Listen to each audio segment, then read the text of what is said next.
Bonjour à tous et à toutes, nous nous retrouvons aujourd'hui dans cette nouvelle édition spéciale consacrée à l'art. Aujourd'hui, nous allons faire un saut dans le passé et repartir sur des œuvres connues de tous.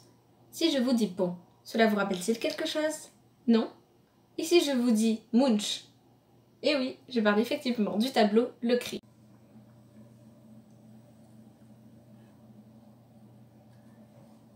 Le Cri est une œuvre expressionniste de l'artiste norvégien Edvard Munch, dont il existe 5 versions. 2 peintures, un pastel, un au crayon et une lithographie réalisée entre 1893 et 1917. Certaines versions ont donc été réalisées lors de la Première Guerre mondiale.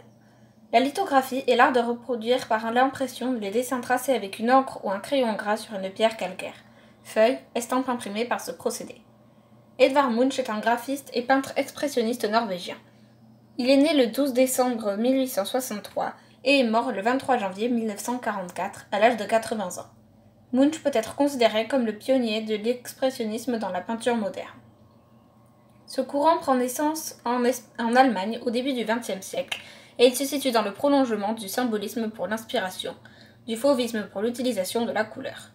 Les expressionnistes ont une vision pessimiste de leur époque et cherchent à exprimer leurs angoisses par une utilisation non naturaliste de la couleur, la déformation du trait, une stylisation de la représentation faisant disparaître les détails. La dominante psychologique se situe dans le registre de l'anxiété, de la frayeur, du trouble. Le tableau que je vous présente possède une technique particulière, tempéra sur carton. C'est l'une des 5 versions. Elle mesure 91 cm sur 73,5 cm. Cette œuvre est exposée dans la Galerie nationale d'Oslo en Norvège. Elle représente essentiellement un paysage que l'on peut apercevoir en arrière-plan.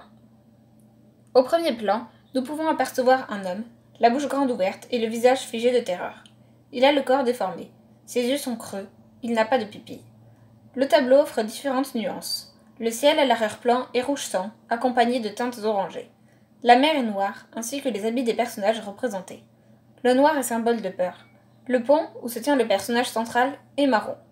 Au bout de ce pont, on peut distinguer 2 formes humaines.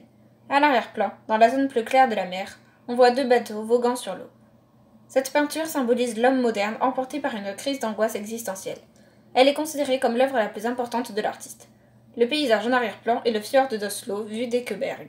Cette peinture ayant été réalisée lors de la guerre, on peut imaginer que Munch voulait représenter la peur des citoyens face aux opposants. Les civils, femmes et enfants, ne faisaient pas de combat et étaient impuissants face à la violence. Ils craignaient pour leurs proches qu'il ne leur arrive malheur. Elle détient aujourd'hui le record de la 5e œuvre vendue la plus chère aux enchères. Notre émission est terminée pour aujourd'hui et je vous dis à la semaine prochaine pour une nouvelle édition consacrée à l'art.